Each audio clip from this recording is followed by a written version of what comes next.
नमस्कार, मैं हूं बबीता चौधरी और एक बार फिर से आप सभी का स्वागत है हमारे यूट्यूब चैनल पे। आज हम बात करेंगे कि क्या है ईपीएफ, क्या है पीपीएफ और क्या है GPF.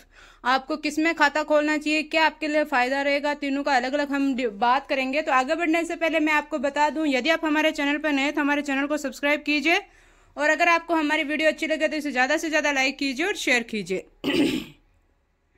Difference between EPF, PPF and GPF. बचत किसी भी व्यक्ति की वित्तीय स्थिति को मजबूत करती है और ये भविष्य में या रिटायरमेंट के बाद के जीवन के लिए महत्वपूर्ण होती है। इसी का मद्देनजर भारत सरकार ने भविष्य निधि की शुरुआत की और पीपीएफ 3 प्रकार के हैं। सामान्य भविष्य निधि यानी कि जीपीएफ, कर्मचारी भविष्य निधि यानी कि ईपीएफ और लोक भविष्य निधि यानी कि पीपीएफ। इन तीनों में कुछ अंतर है जो हम अभी समझेंगे कि आपको क्या करना चाहिए और किसमें अपना खाता खुलवाना चाहिए। तो ये देखिए, भारत सरकार नौकरी पेशा लोगों के लिए भविष्य निधि के रूप में कई योजना संचालित कर रही है, जिसका उद्देश्य कर्मचारियों को वित्तीय सुरक्षा देना है। कर्मचारियों को नौकरी के दौरान इन योजनाओं में अंशदान के रूप में निवेश करना होता है। रिटायरमेंट पर कर्मचारियों को एक मुश्त रकम मिल सकती है जिससे कि वे खुशहाल जीवन जी सकते हैं। भविष्य निधि योजनाओं में मुख्य रूप से कर्मचारी भविष्य निधि यानी कि सामान्य भविष्य निधि और लोक भविष्य निधि शामिल है। कर्मचारियों के सुरक्षित भविष्य के लिए योजनाएं हैं और कर्मचारी हर महीने वेतन का एक हिस्सा भविष्य निधि खाते में अंशदान के रूप में आपको जमा कराना पड़ता है अपनी बेसिक सैलरी में से, जिसे आप ब्याज के तौर पे या आपको रिटायरमेंट के बाद पेंशन के तौर पे ये पैसा आपको वापस रिटर्न मिलता है। सरकार हर साल जमा भविष्य निधि पर एक निर्धारित ब्याज भी आपको देता है। तो अब हम बात करें कि कर्मचारी भविष्य निधि यानी कि ईपीएफ क्या है। कर्मचारी भविष्य निधि योजना निजी क्षेत्र में नौकरी करने वाले कर्मचारियों के लिए है। केंद्र सरकार के श्रम मंत्रालय के अधीन कर्मचारी भविष्य निधि द्वारा इसका संचालन किया जाता है। कर्मचारी भविष्य निधि अधिनियम 1952 के तहत अगर किसी कंपनी या कॉर्पोरेट संस्था में 20 से अधिक कर्मचारी हैं तो उन्हें अपने कर्मचारियों को ईपीएफ और अन्य सेवानिवृत्त लाभ देना जरूरी है। अब हम बात करें, नियम के अनुसार हर कर्मचारी को अपनी बेसिक सैलरी और महंगाई भत्ता का 12% अधिकतम सीमा 15,000 रुपये तय की गई है।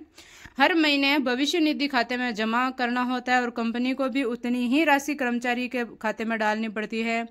कंपनी की अंशदान राशि 12% का 8.33% कर्मचारी पेंशन योजना में जमा होता है। बाकी 3.67% हिस्सा ईपीएफ खाते में जमा होता है।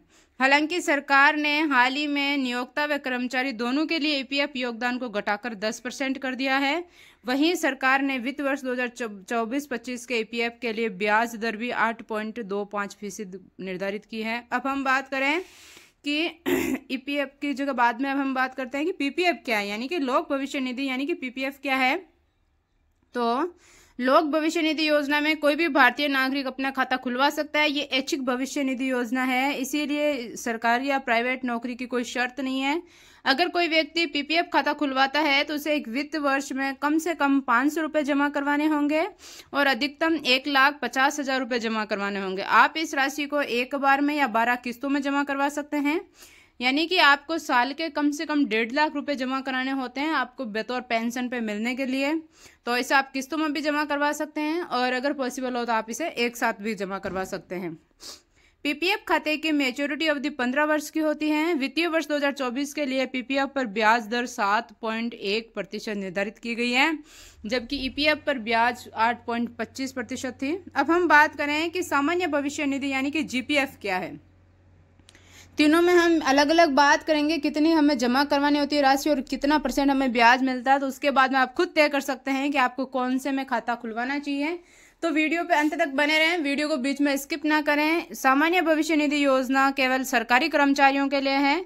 किसी भी सरकारी विभाग में 1 साल या उससे अधिक समय तक सेवा कर चुके प्रत्येक अस्थायी या स्थायी कर्मचारी तथा सेवानिवृत्ति के बाद फिर काम पर रखा गया कोई पेंशनर जो अंशदायी भविष्य निधि में शामिल होने की अर्हता नहीं रखता, जीपीएफ खाता खोल सकता है। भारत सरकार के कार्मिक लोक शिकायत एवं पेंशन मंत्रालय के तहत पेंशन एवं पेंशनर्स कल्याण विभाग द्वारा संचालित की जाने वाली जीपीएफ योजना के प्रत्येक खाताधारी को मासिक वेतन का कम से कम 6% हिस्सा जीपीएफ अकाउंट में जमा कराना होता है और वित्तीय वर्ष 2024 के लिए जीपीएफ की ब्याज दर 7.1% निर्धारित की गई है। यानी कि ब्याज जीपीएफ और पीपीएफ दोनों में सेम है। ईपीएफ में ब्याज आपको 8.5 से थोड़ी कम मिलती है। तो और इसी तरीके की वीडियो देखने के लिए हमारे चैनल को सब्सक्राइब कीजिए और बेल आइकन को जरूर दबाएं ताकि आने वाली वीडियो का नोटिफिकेशन सबसे पहले आप तक पहुंचे। और वीडियो को ज़्यादा से ज़्यादा शेयर कीजिए और लाइक कीजिए ताकि सभी कर्मचारी जिन्होंने पीपीएफ या ईपीएफ या जीपीएफ खाता खोलना चाहें उनको पता लगे कि उनके लिए कौन सा बेटर है, वो खुद अपना निर्णय ले सके। धन्यवाद।